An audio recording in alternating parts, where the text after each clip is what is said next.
Our economic recovery has been uneven and risks remain high. We must proceed with caution. Finance Minister Enoch Godongwana delivers his maiden budget speech. We speak to his deputy about just how easy it was for the Treasury teams to navigate the rough economic waters to arrive at today's budget, which seems to have pleased so many. Let's give credit where it's due. I think the budget was not too bad, not too shabby. I think the minister touched on all the relevant and the most important points. Political opponents tell us why they believe the finance minister was on the money. And that's before our panel for this evening also weighs in on the weighty matters. All that coming up in tonight's budget edition of the Watchdog, which starts right now.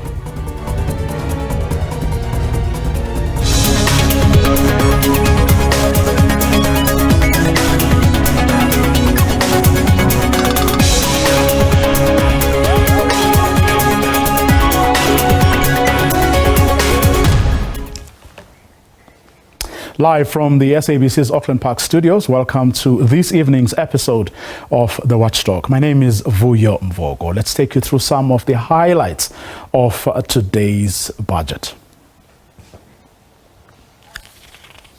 Well, perhaps first, here's the Finance Minister on some of the thinking that guided today's budget. Take a listen. The improved revenue performance is not a reflection of an improvement in the capacity of our economy. As such, we cannot plan permanent expenditures on the basis of short-term increases in commodity prices. To be clear, any permanent increases in spending should be financed in a way that does not worsen the fiscal deficit. For some insights into some of the thinking and the behind-the-scenes conversations that brought us today's budget, please welcome the Deputy Finance Minister, Dr. Masondo. Good evening, Dr. Masondo. Thank you very much for your time this evening. Good evening, Vuyo, and to your listeners. Well, I mean, I remember back over 10 years or 11 years ago, you were finance MEC for Limpopo at the time. You started your budget speech with this quote from Karl Marx.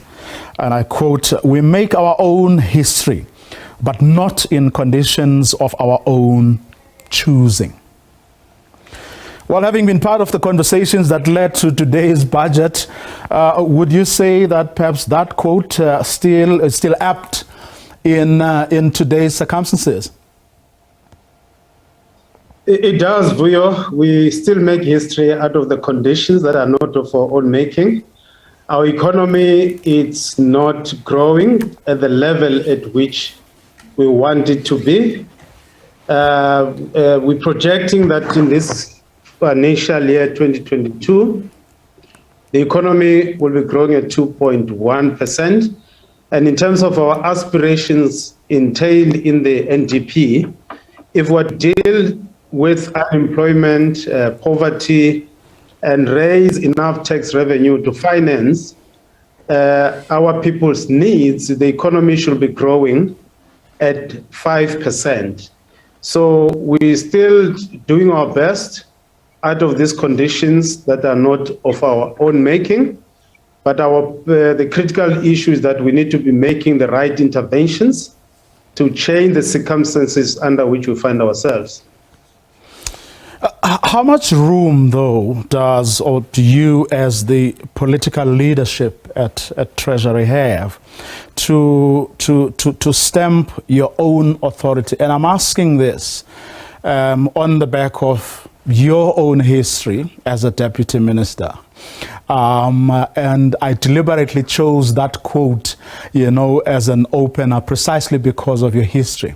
And if you take also the history of your minister, I mean, he has that background, former, NUMSA General Secretary, one of the most militant unions of its time. Hence, I'm asking whether, in fact, as the people, as the political leadership of Treasury, you do have some room to put your own stamp on things? Yes, Vuyo. In this budget, remember the estimated revenue was going to be less than what we basically had. Unfortunately, because of the economic performance, particularly the windfall associated with the good performance of the mining sector, we were able to generate 182 billion above what we had estimated, and that has enabled us to balance a number of things, i.e. we could finance the livelihoods, provide social grants. We could take part of that money to pay the debt and also finance some infrastructure. And so I think we have used this opportunity provided by the windfall, but the budget, almost 60% of the budget, if you take out the interest payment, 60% of that budget goes to the social wage, which is social grants, supporting incomes for the poor, which this government has basically got a mandate largely from the poor people, and we're trying our best using the fiscal instrument to support the poor in this regard. And that's precisely why, I mean, going back to my question, I was asking whether as the political leadership you do have room to maneuver or come up with your own ideas. Because remember, the criticism of the government is that over the years we've been doing the same things over and over again, expecting a different result. Now, there's no guarantee that you're going to get this windfall next year. So a lot depends on what is being put into it from now on. Hence, I'm asking whether you have thought of the kinds of things that you would be able to do, going forward. I think some of the things that we are doing as government that you might be aware of, Vuyo, is our attempt to grow the economy. You probably aware that one of the constraints that has disabled our economy from growing is on the supply side, mainly the supply of electricity, telecommunication, water, skills, and the logistics. And this government has done a number of things in that regard. If you look on the electricity side, because to grow the economy, you need electricity supply and a reliable one. So we said there is ESCOM is not able to provide reliable electricity, and therefore let's change the regime that governs the supply of electricity, because the previous regime, if you are to generate electricity as an individual, as a company, you could only generate 1 megawatts. And then I think with this government said, you can now generate 100 megawatts. There have been challenges insofar as the logistics is concerned. Transnet has been struggling to transport goods in an efficient way, in a competitive way. And as a result, we said that it should be possible, and Transnet is working on that, to enable third parties to get involved in the transportation of goods, but using the same rail that is under the ownership of the state, in this instance, Transnet. There's a number of things that we are doing to make sure that we unlock the potential of our economy. And of course, there are people who criticize us that, no, you guys are focusing on the supply side, we should be focusing on the demand side. But the point is, even if there is demand, demand of our goods and services globally, here in South Africa, as long as you are not able to transport them in an efficient way, you won't realize the returns or the economic benefits of the existence of the market, whether it's the global market or the national market. We should be able to provide, transport our goods and provide electricity for all economic agents to undertake different economic activities. Isn't part of the problem, Dr. Masono, the fact that we never put deadlines on these things, and then when we get disappointed, things don't happen. We simply restate the problem and reaffirm our commitment to the things we would have previously pledged to do.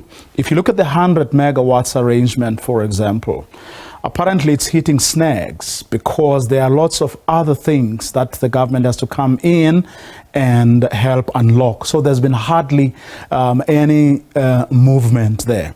If you look at a host of other things that have been promised over the year, whether it's the e-visa system, whether it's unlocking tourism's potential, and a whole host of other structural reforms, at best they have been moving at a snail's pace. And as a result, they're not giving us the things that we're expecting or that were promised. Yes, I think we accept as government that we've been moving very slow insofar as certain reforms are concerned. I mean, it's taken us almost 16 years to sort out the spectrum issue. But I can assure the South Africans that we are already undertaking measures to implement some of these reforms. Yes, it has taken a little bit longer than we had wanted to increase the licensing threshold from 1 megawatt to 100 megawatts, but we are here now. You can generate electricity up until 100 megawatts, and there's an uptake. From my understanding, there's about 37 projects that are being undertaken by the private sector to generate electricity. The issue of the spectrum, we, by the end of this March, as the president indicated in the State of the Nation address, that there will be the allocation of the spectrum. The issue about the skills, scarce skills in particular, we've already published the critical skills that are imported for our economy, and businesses can start importing those skills. And of course, that's a short-term measure. The long-term solution to the skills problem in South Africa is to sort out our education from primary to tertiary level so that we don't have to import the skills that we need, that our economy requires. So the issue about access to the rail, third-party access to the rail network, we've already announced this work that is going on there. So I accept that we've been slow in some of them, but I should assure South Africans that under the leadership of President Cyril Ramaphosa and through Operation Vulindlela, we are on course and we're doing our best to make sure that we move with speed to deal with these bottlenecks on our economy.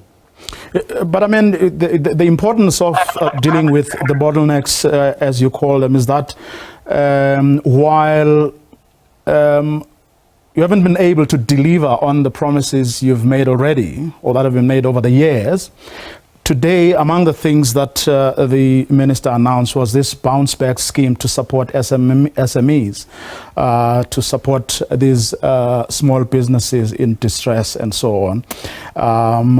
Money is going to be thrown at this thing, but details, the minister said, will only be provided soon.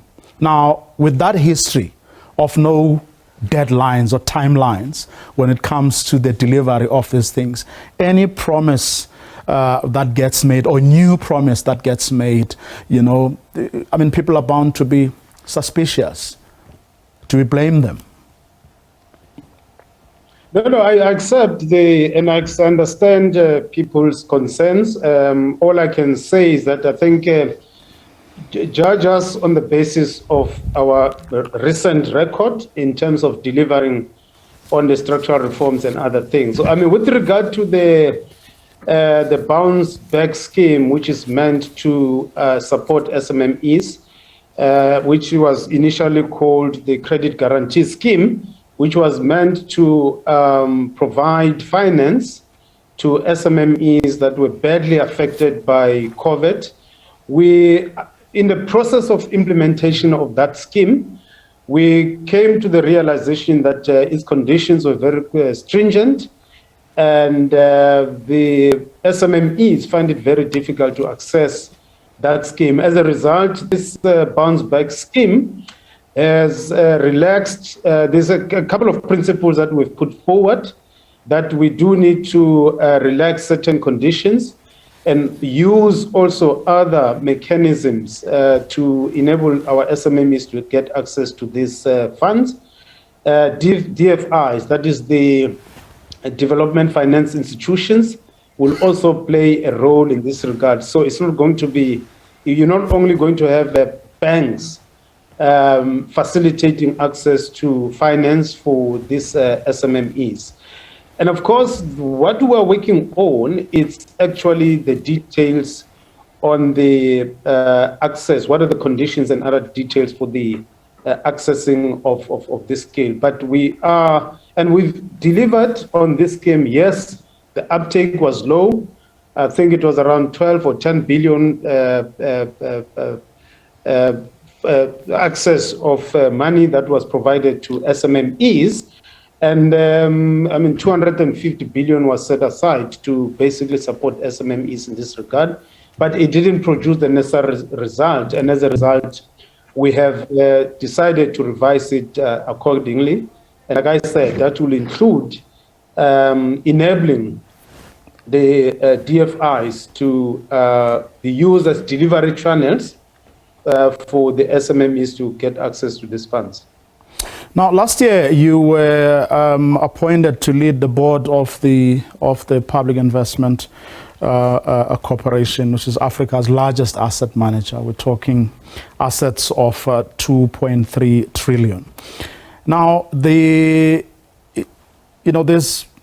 asset managers have been criticized before for looking, outside the country when we're pressing national needs. Any thinking around what institutions like your PIC can actually do? I mean, firstly, we've got to invest the allocated funds to the PIC in order to ensure that the pensions that workers have bestowed on us to manage, we've got to deploy them in such a manner that we generate better returns for them. And of course, in doing so, we should also assist in the transformation of the economy, in the growth of our economy. And one of the things that we have been discussing very seriously as the board is to also increase, to have a conversation with the GEPF to enable us to allocate, to increase the allocation on the unlisted side of the funds that they allocate us. So, because we think that that is where there's a great opportunity for us to intervene and grow the economy. And in fact, actual fact, if you look across the world, that is where the world is going. It's also focusing on the unlisted side, where there are great opportunities for us to grow the economy. It doesn't mean that the listed side, the JSE, we should not invest. It's just a question of increasing a little bit on the unlisted side in order for us to grow our economy. So I think the PIC definitely has a major role to play insofar as transforming and growing our economy. Is that being understood in that spirit? In other words, people don't then, or the board, or the rest of the board, doesn't think that people like you are making political considerations, perhaps at the expense of, investors' money. In other words, is it understood in the way you've just put it now? Actually, what I've put now, it's political itself, because what is politics, Will? Politics is about allocation of resources, right? And you can allocate resources in the manner that either favor one group, exclude the other, based of gender, political affiliation, race, and all that. That's politics. You're making a political decision in terms of the allocation. And the right politics that we're seeking to put in the PIC insofar as the deployment of the resources bestowed on us by the workers, deferred wages of the workers, which are their pensions, is to make sure that we allocate these resources in the manner that there's better returns for them, so that when they retire with good incomes for them. Like I said, these are just deferred wages, and you've got to make sure that by the time they retire, the value of their money can still buy the things that they require for them to reproduce themselves as workers. But secondly, they need to retire in a thriving economy, in an economy where there's better infrastructure, where their kids as well, they will grow in a society in which there are great opportunities for them, and their savings, they have to play a major role insofar as their future is concerned and the future of their children is also concerned. A lot of people have been clamoring for, people who are like poor people, who are battling to make ends meet. The situation made worse by the COVID pandemic, but also by our record high unemployment levels, that they should be compensated. And I listened to the minister earlier saying, why should the state compensate people for being excluded? Because what has happened to our compatriots, that they are being excluded from the economy. So we should be growing the economy, making sure that there are jobs, instead of giving them 350s or whatever other people are agitating for right now. But isn't there a reality here that these people just don't have the jobs?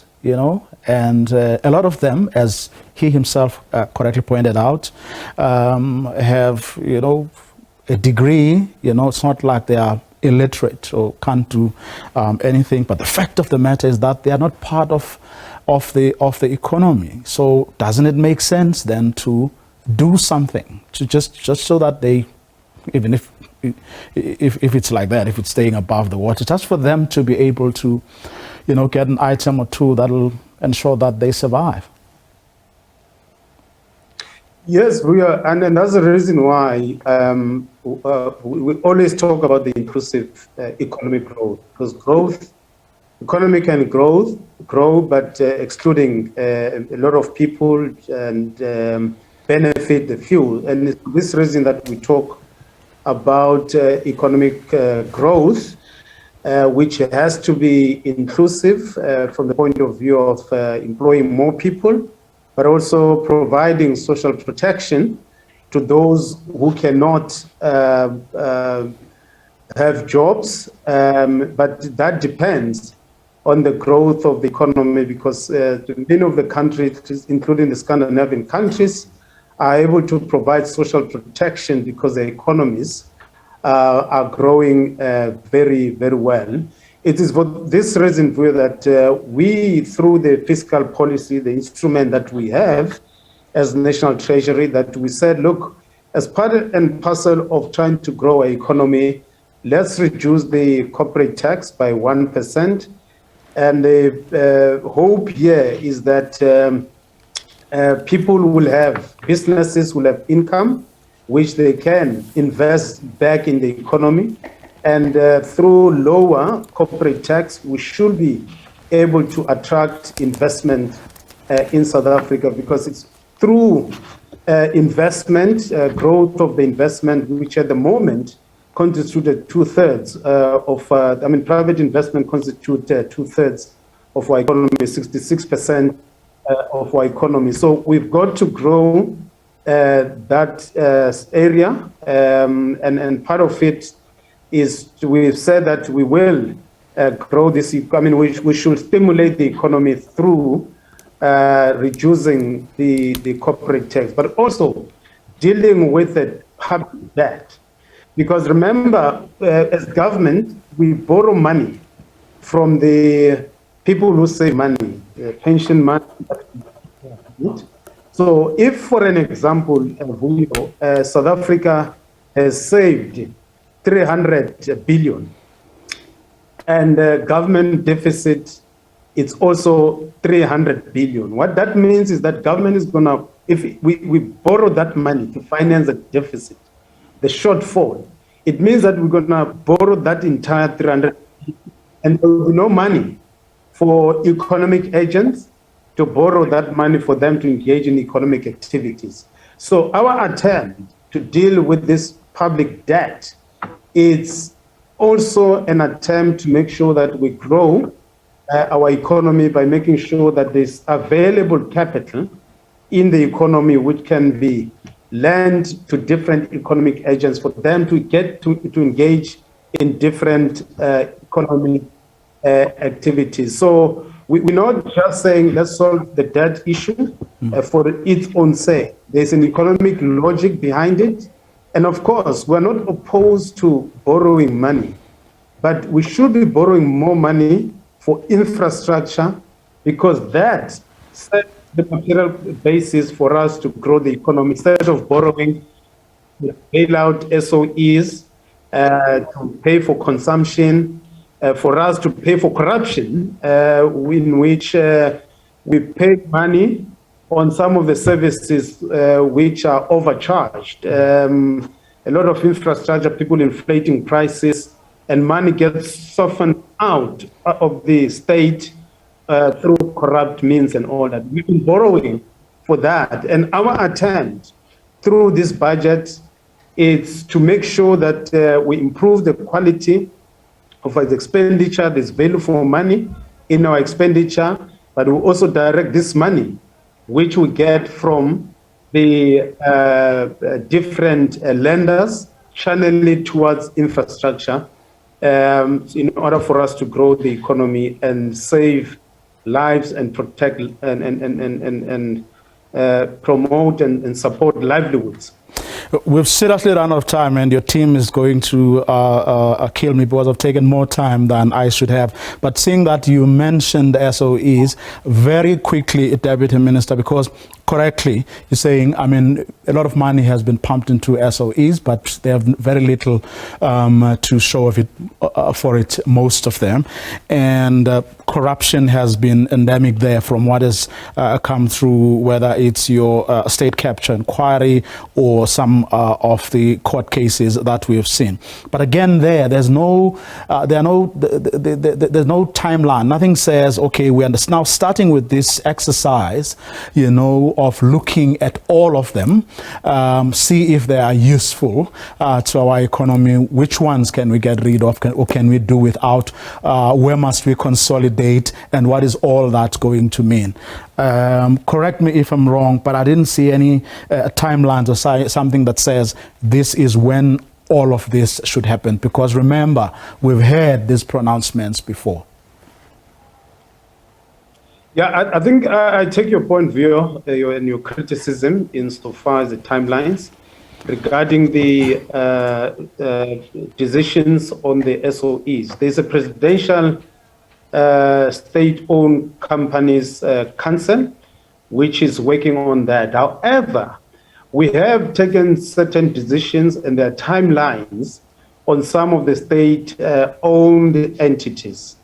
I mean, for instance, on ESCOM, I mean, you would know, Vuyo, that the problem with ESCOM is in two parts. The first part is with regard to its cost structure and its revenue.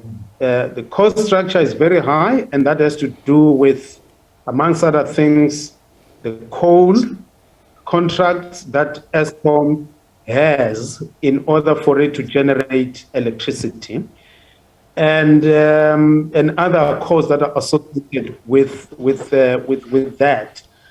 The other part, therefore, is because the cost structure is very high, revenue is very low, we are forced as government to continuously capitalize, bail out ESCOM.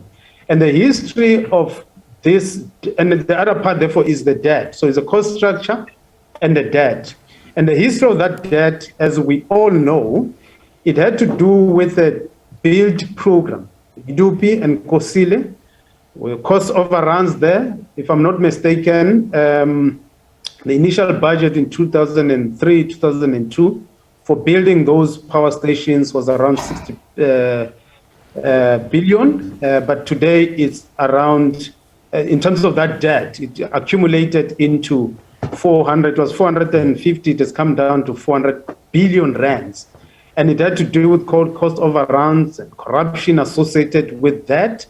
So even if you're to improve the cost structure, the efficiencies of ESCOM, it's going to be very, very difficult to deal with this 400 billion rand, the debt. So we've said to ESCOM, and there are good things that the current management is doing to deal with the cost associated with the generation of electricity. But there's this issue around the debt. And the minister has announced that by the next financial year, which is Feb next year, we will come back to the nation and say, this is our view insofar as the debt problem of ESCOM. This is our proposal insofar as the liability of ESCOM. So insofar as that is concerned, there is a deadline around which we are working on.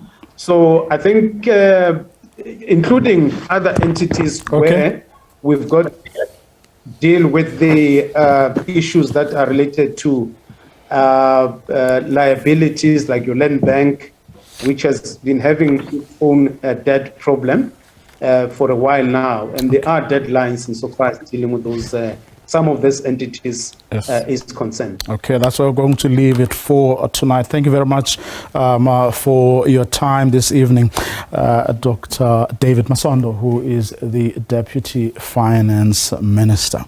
After the break, we look at the good, the bad, and the ugly of today's budget. Our panel of experts weighs in.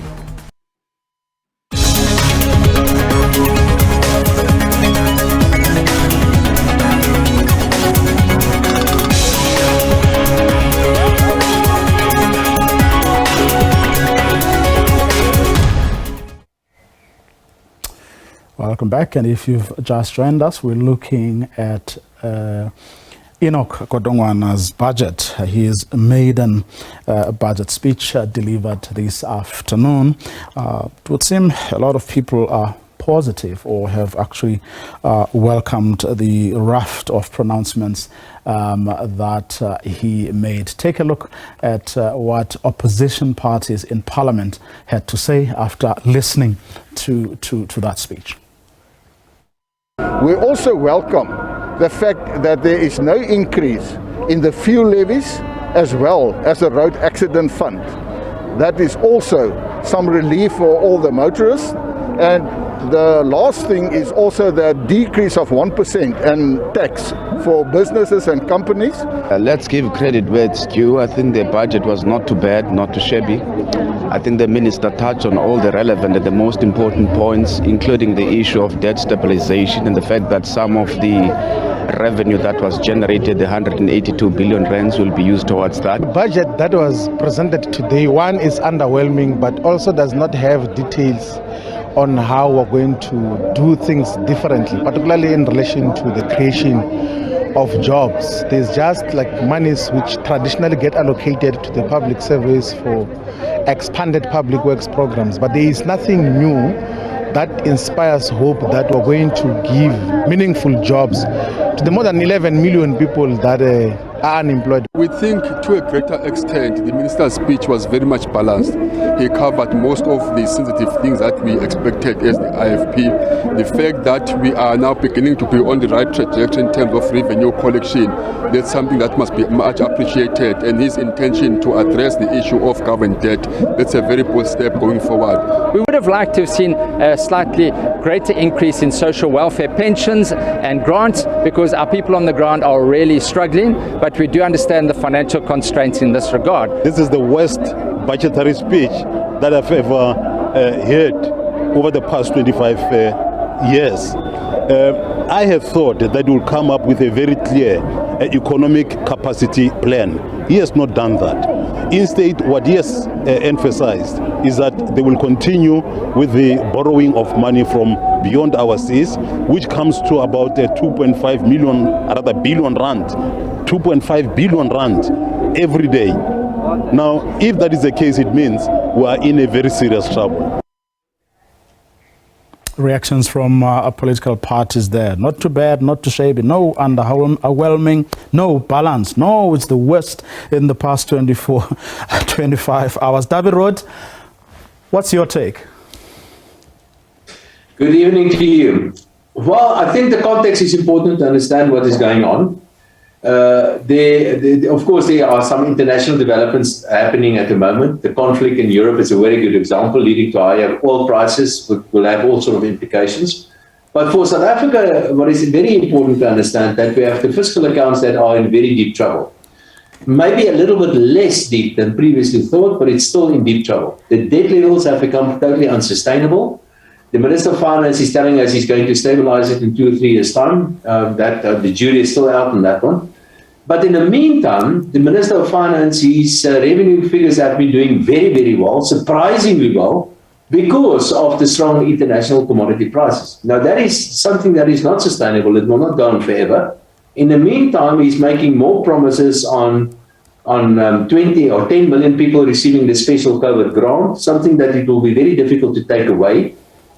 He did not increase taxes, which is always a good thing, but I haven't seen any fundamental reduction in state spending, except for perhaps for the wages. The wages is projected to be reduced over the next couple of years or so. So I think in a way the Minister of Finance was lucky in that he's overrun in revenue in the current financial year. He thinks he's going to stabilize state debt at about 75% of GDP. I'm not so sure that will happen. I guess everything is okay, but there are significant risks out there. If something happens somewhere, then we're going to miss a lot of targets, and the rating agencies and the financial markets are going to be very unhappy with us. Dr. Husha? Thank you very much. I sort of looking at the two tables rather than reading the narrative, because the narrative without looking at the numbers doesn't make a lot of sense anyway. I looked at the tables at the end, which project up to 2025. Two numbers or three numbers struck me there.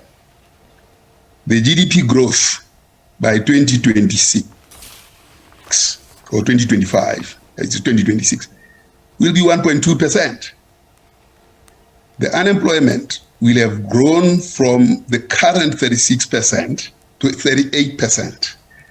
That's the formal definition, the official definition of unemployment. If you add the expanded, we'll be hovering at close to 50%. The only thing that seems to suggest that all this effort of reforms that will impact will be on debt, but it will still be at 75%. Now, the question is, where will South Africa be in another 4 years with an economic growth of 1.2% and unemployment of 38%? Inequality has not been talked to in the budget. so is poverty. Now, the question is, how can a finance minister fail to talk about poverty and where the levels of poverty would be? Dare I say that I don't think government cares about poverty. Why? Because even the CPI that has now been calculated by Stats SA, the rebasing lacks the important thing about stratification by consumption and expenditure of society. It's drawn from total expenditure, from supply side. So I don't think that government cares about poverty because they have not funded income and expenditure survey. So we will not know about who the poor are. This is a serious indictment. And so when you see the budget and you see all these things, you realize that we have not begun to be serious about what should be done to change the dial. If it doesn't care about... see the poor. I mean, there's no measure of poverty in South Africa. We haven't run income and expenditure since the last one was in 2011. Should have run 2 in order to inform consumer price index, which is an index of measurement of how exposed society is. Stats SA had to cobble something ingenious, which is very grainy, a number instead of granular one, by looking at total expenditure by commodities from the supply side without the necessary categorization of those who are consuming this product. So you will not know what the burden of poverty is on society, the burden of prices on society, categorizing them by their levels of income. That's the problem. So look, 1.2% growth by 2025, unemployment that is hovering at 50% from now. The question is, what will this reconstruction and recovery plan deliver? Does it deliver that? Is that adequate? Is that all we can do? I think there are alternatives, and other economists do think that there's an alternative that can take us out of this rut. David, do you think there's an alternative? Indeed, there should. There is. President has to ask questions, other questions on this. Of course, the grants continue, the 350 continues. I think it's the right thing to do, but it's half the food poverty line, per capita poverty line, and therefore it can't go very far.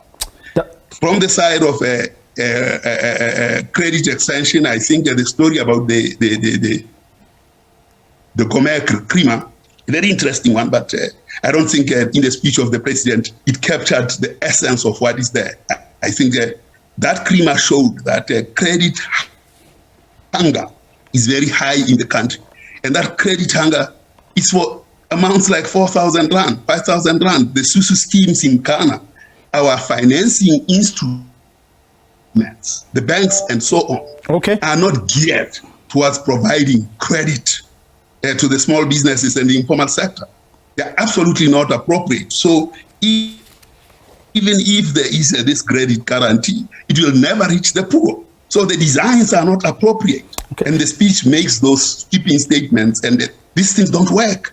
Okay, Davi, what are the alternatives? What should the government be caring about instead?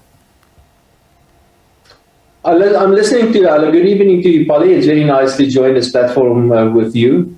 And I must say, I agree with you with much of what you've said. Unfortunately, what we have here, we have a Minister of Finance that is basically in a straitjacket. The fiscal accounts have become completely and totally unsustainable. The Minister of Finance is predicting economic growth at around about 2% or less than 2%. And I mean, this is not the Minister of Finance that is telling us about things are going to improve, really.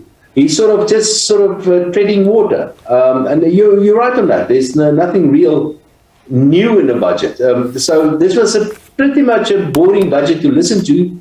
Here and there, one or two smallish surprises, but not really much. And that is actually the issue in South Africa. The problem in South Africa is not what the Minister of Finance can do. What he can do, what he's supposed to be doing, is to cut back on state spending and to really shake the civil service up and really to make some serious adjustments and to get this economy to grow. But he can't do that. He's in the straitjacket.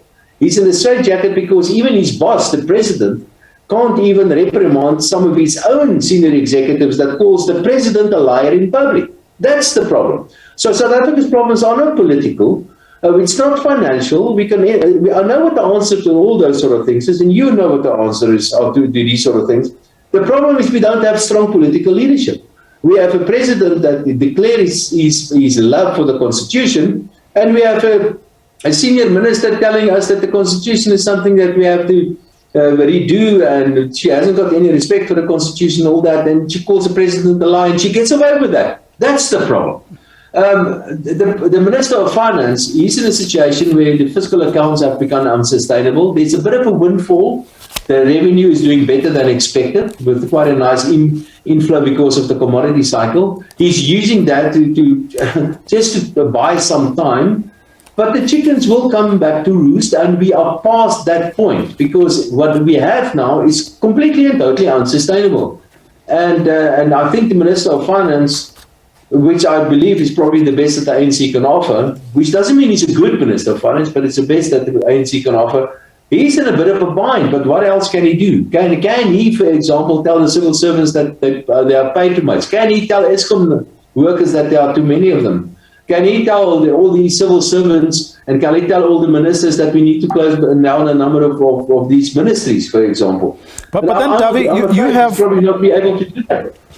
I mean, on the one hand, you have unions. I'm sure you'd have seen their statements throughout the week, and the protests as well during the course of this week, who are saying that they are overworked and underpaid, and claims that the public service is bloated don't make sense. And that's and today you had the minister saying he's giving to the teachers, he's giving to the nurses. Are going to hire more police and so on. So, I mean, do you really see that public service wage bill going down? No, this is a fact. It's not just a comment. It's not just a view. It's a fact. I can tell you, let me give you one example. The biggest expense item by the Minister of Finance is education. And now you can compare South Africa's education expenditure, and you can compare the salaries of teachers in South Africa to many places in the world. And you will find that we spend more on education. Our teachers are better remunerated, but the quality of South Africa's education is worse, and it's sometimes the worst in the world. Now, you cannot, and it's not only about a matter of working hard. That's not what I mean. It's about working efficiently. It's about working productively. And education is an excellent example of how we're spending a lot of money, but we simply do not get bang for our buck. There are many other examples. Look at police, for example. Police in South Africa, and I can give you the numbers. I can prove to you, people simply do not have confidence in government.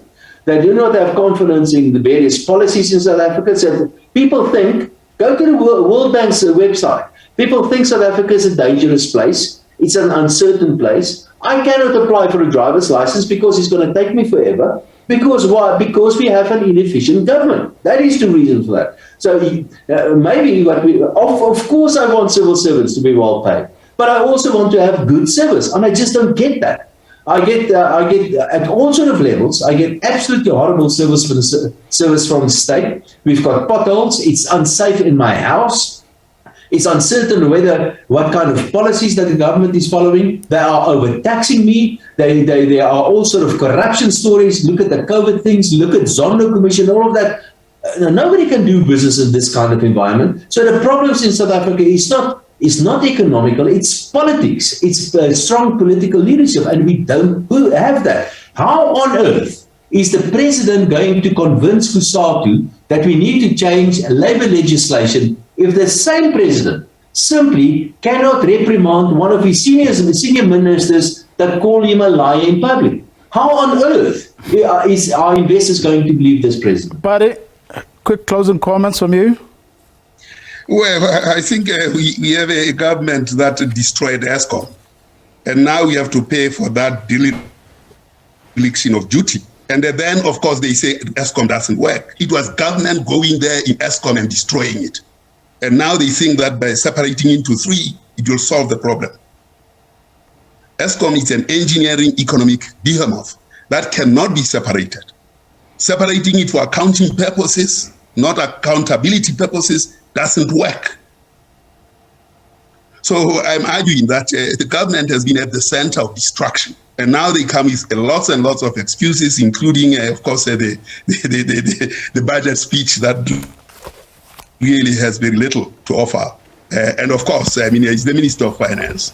But without the support and the plans that have to come from the line ministries, without the plans that come from the Planning Commission or the planning ministries, this country is not going anywhere. So the budget speech, for all intents and purposes, has followed on the State of the Nation speech, which was underwhelming. So was the budget speech. And that's so this is where we are. This evening, special thanks to David Roth, who is the founder and director and chief economist of the Efficient Group, and Ndate Padi Lehohla, who's our former statistician general. And that's our show for this evening. To join us again tomorrow evening, 8 p.m. sharp. Have a good night.